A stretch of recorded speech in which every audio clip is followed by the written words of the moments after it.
Let me start with something that gave me a fundamental insight into the mechanics of real change. I used to run an embroidery business that failed. All I had left was one small machine.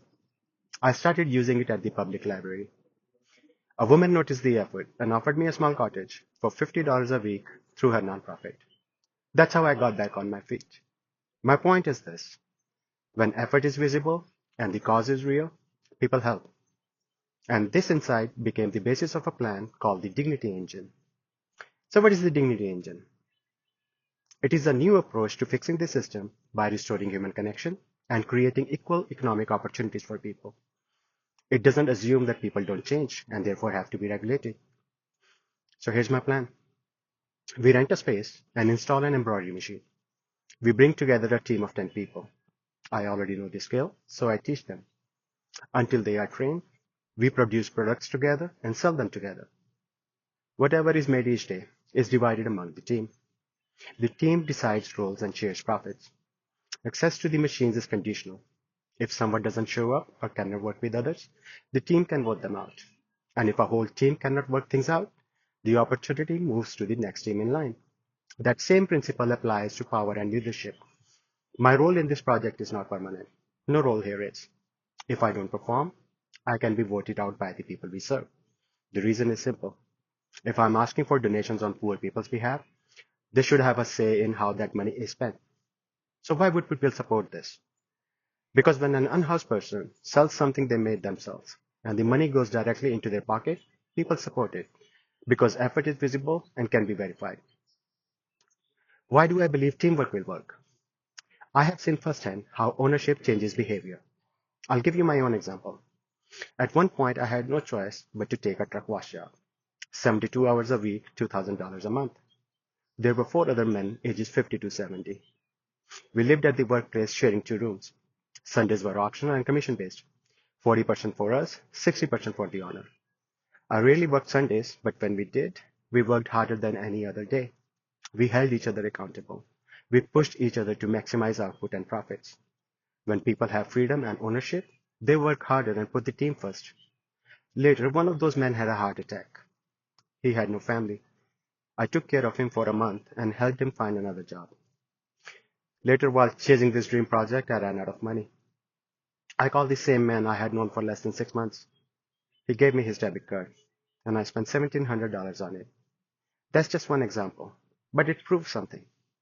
Most people do return kindness in one way or another, because most people are decent. So how does this restore human connection?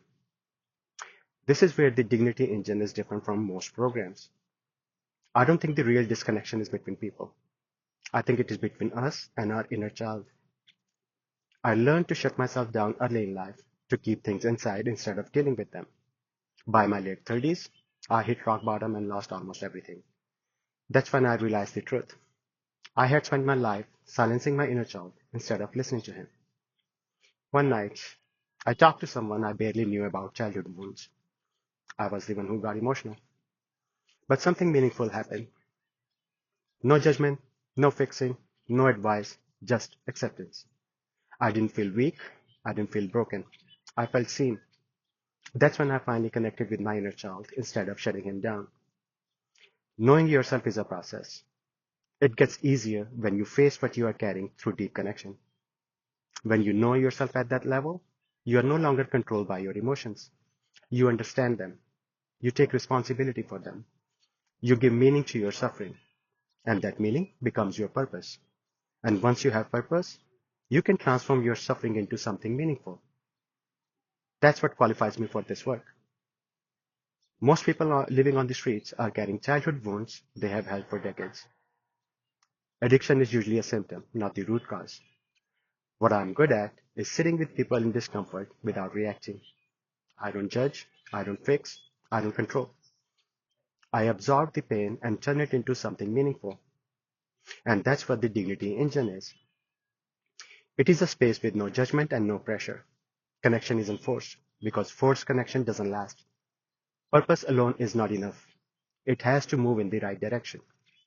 That's why, when someone finds what they are meant to do, the Dignity Engine gives them real ways to act on it. And when people do what they are meant to do, they are happier, And when people are happier, communities are safer, especially for kids. This effort is just the first step towards fixing a much bigger system. You can find the full plan and vision in the attached documents. We are not a nonprofit yet. We don't have a fiscal sponsor. This idea doesn't fit into existing boxes, so we are exploring other structures. We already have access to an embroidery machine through the 418 project to prove this works. All we need now is $4,000 for a computer, software, and supplies to take the first step. People can also help by lending machines, space, tools, or time, not just money. If this works with unhoused people, scaling is the easy part, no matter how hard it looks on paper, because this model depends on human behavior, not layers of control and paperwork. David Brooks once said, "Culture changes when a small group of people find a better way to live and the rest copy them." And that's what this is. We are trying a better way to live and letting it speak for itself. The minimum donation is $5, so more people can take part, even in a small way. Big changes don't start with big gestures. They start when enough people show up, just a little, and see what happens next. And that's all this is, a first step.